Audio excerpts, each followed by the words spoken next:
Okay, so we are going to dive into it. But before we do, I want to review a little bit about what the Reformation, was, is, so on and so forth. So, here we go. So, I want you to go ahead and tell me what the 3 problems were that Luther had, or that the church in general had, that caused Luther to speak out. Go on. I'll wait. Okay. Now, I want you to tell me why those 3 things were problems. Basically, just explain what they are. Go ahead. I'll wait again.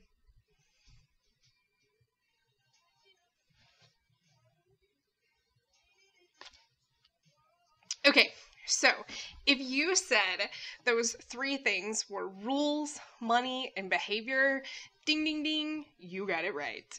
So, rules were an issue because they made no sense to anybody. Like, why does Catholic Mass, what does the service have to be in Latin when nobody uses Latin anymore? And then 2, why the Pope spending everybody's money? Why? Why? It makes no sense. So they had to use the practice of, selling the church away bit by bit. Like indulgences. You remember those get out of hell free cards? And then the last one was the behavior of the church, or people who supported the church, aka Spain. And that really awesome Inquisition thing that they did for a little while, which was put people on trial for religious crimes. What exactly is a religious crime? And why are you torturing people in the name of God? Last time I checked, Jesus Christ doesn't like the idea of torturing people. He likes the idea of love, passion, and compassion and forgiveness. Oh well. So, Martin Luther decided to speak out against this. And Martin Luther was probably one of the biggest champions of his time. But he wasn't the first, but he was one of the ones to have the most significant and profound impact. And that's what we're going to talk about today. We're going to talk about how Luther lit a spark and others would follow, including the merry old King of England. So, let's get started. All right, so last time we talked about how this was a transformation. This Reformation idea is just a transformation. It's transforming the old into something new. So we are going to continue right on down this line.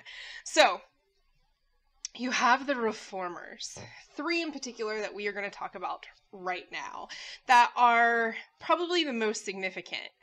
And I'll explain why they're the most significant in just a second. So the first one was Luther. As we have talked about, we know him quite well. Luther was basically challenging the Pope and basically telling the Pope that everything that he said was a lie, because Luther was the biggest proponent of, if the Bible doesn't say this, then why are you doing it? So, Luther wrote down and came up with 95 arguments against the Catholic Church. And those would be the 95 theses that he would nail to the door of the local church for everyone and their brother to see. And they mostly focused on the corruption within the Catholic Church, like the indulgences and priests not doing priestly things. And what it all came down to was Martin Luther's challenging the Pope and basically challenging the Pope's authority. Wah, wah, wah. Oh, snap. So he said, basically, if the Pope had the power to get people out of purgatory, to basically free them from purgatory, why wouldn't he do that for everybody? Why would he just do it for the people who made money? That's a good point. Why would you only do it for people who gave you money? Oh, I don't know, because money is the root of all evil, or rather, greed is my argument to the root of all evil, because you can never have too much. Why was there a money issue in the first place? Oh, there was a money issue in the first place because Pope Leo X couldn't stop spending money. Sounds a lot familiar. So, the Pope's response to this was what we all thought it was. Martin Luther feared that if he continued to speak out, that he would be excommunicated or even die.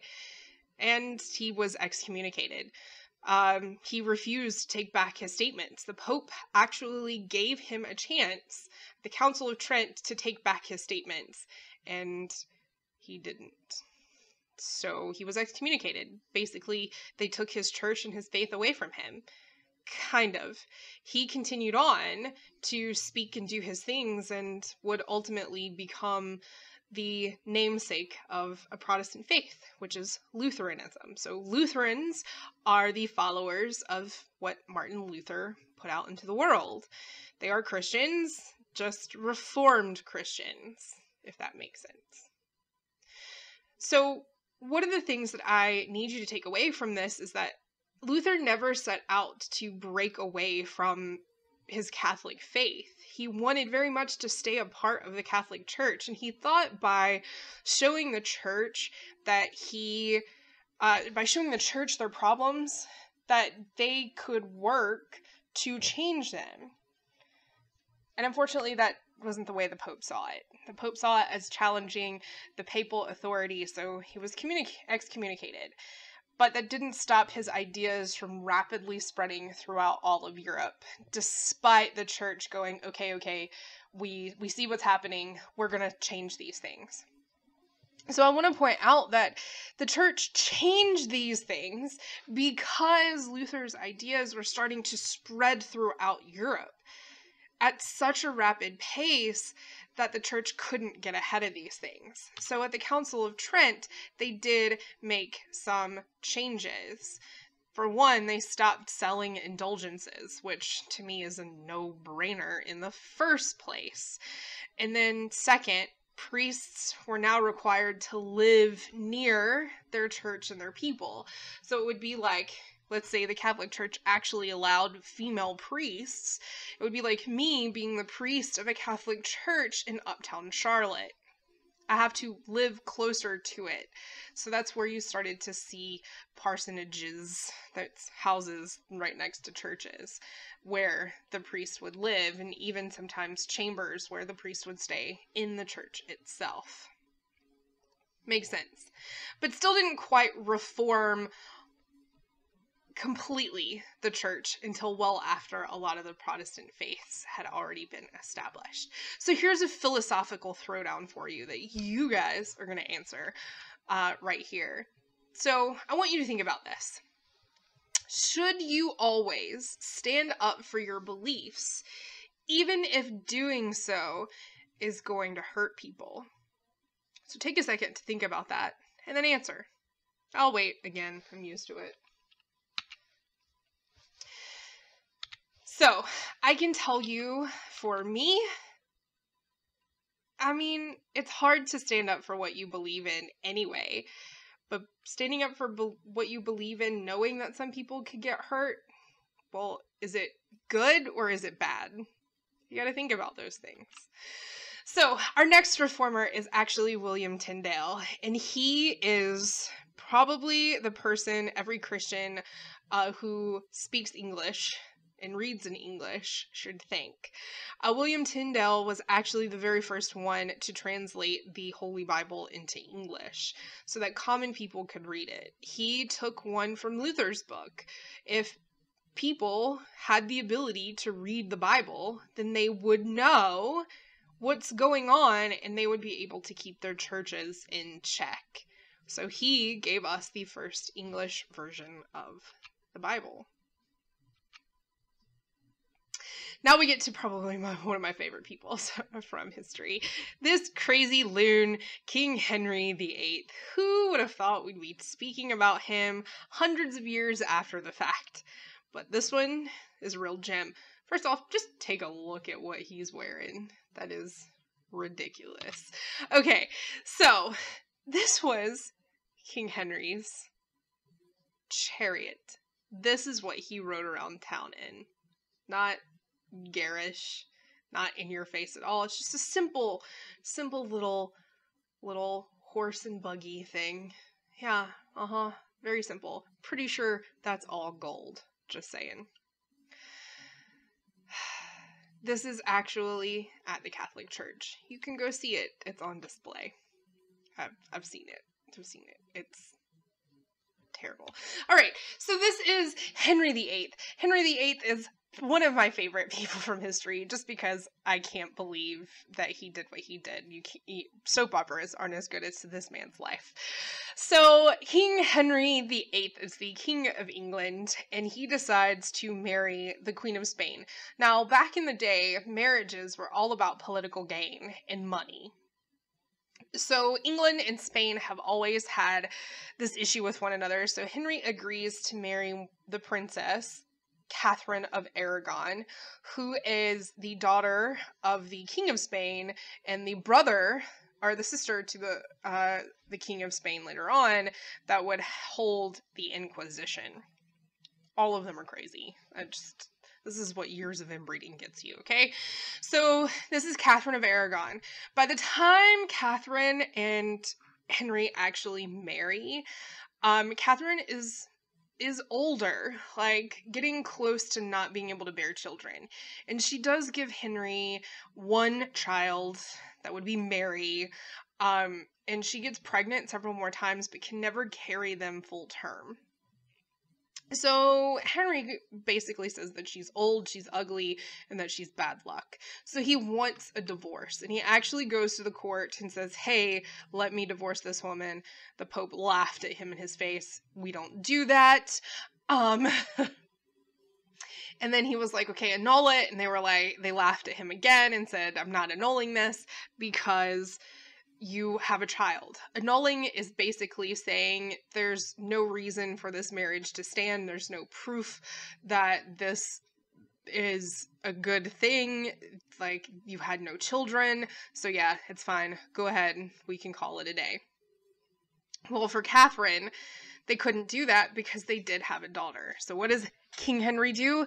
He breaks away from the Catholic Church. He creates his own church and puts him as the head of it. So Henry creates the Church of England, or the Anglican Church, or in the Americas, we call that the Episcopal Church, or Catholic Light. And since he is the head of it, then he can annul his own marriage. And he divorced Catherine of Aragon and sent her away, along with their child, to live separately from everybody else. To be able to marry his pregnant mistress, Anne Boleyn, who claims throughout her entire pregnancy that she is pregnant with King Henry's son. Joke's on her. Kid came out a girl. That would be Elizabeth I, if you're keeping record here. Henry was angry that she had lied to him. Well, she quickly got pregnant after that and swore up and down again that it was a boy. And unfortunately had a miscarriage. And that's when Henry went crazy again, saying that she's cursed, that she did something blasphemous against the crown that resulted in the death of his son, the Prince of England. So he had her arrested for crimes against the crown and beheaded. I've been to the spot where she was beheaded. They have a little marker. Poor Anne. Then he decides to marry Jane Seymour, who is a beautiful girl and actually one of the ladies in waiting to Anne. Henry would say that Jane is the true Queen of England because Jane is the only one to ever give him a son. And she did. She gave him Edward VI, who unfortunately didn't live very long. He died at like the age of 12. And Jane would also die. Jane would die in childbirth. So sad. So Henry decides not to mourn forever. He remarries quickly to Anne of Cleves, who he deems unpleasant to look at. So he has their marriage annulled. So then he decides to marry Catherine Howard. And basically accuses her of sleeping with her brother, has her arrested, tried for crimes against the crown, and beheaded also. And then last but not least, you have the sixth wife, Catherine of Parr, who actually outlived Henry. Henry would die because he got into a jousting accident when he was younger, and, well, let's just say it wasn't pretty. Gangrene set in, so his flesh literally started to rot off of his body, and finally his body had had enough, and he died. Leaving behind 3 kids. You had Mary the First, Elizabeth II, and Edward the Sixth. Edward would die at a very, very young age. He would never really truly take over the crown. Mary would be the one to take over after that and create a lot of problems. This is where Bloody Mary comes into play, because Mary is a true bleeding heart Catholic and took over and tried to turn the entire country of England back into Catholics. And there were a lot of wars that resulted in this, and the streets ran red with blood. So because of that, Mary gave up her throne, abdicated to her half-sister, Elizabeth, the Virgin Queen. And I say it like that because she never got married and never had legitimate children. I stress legitimate.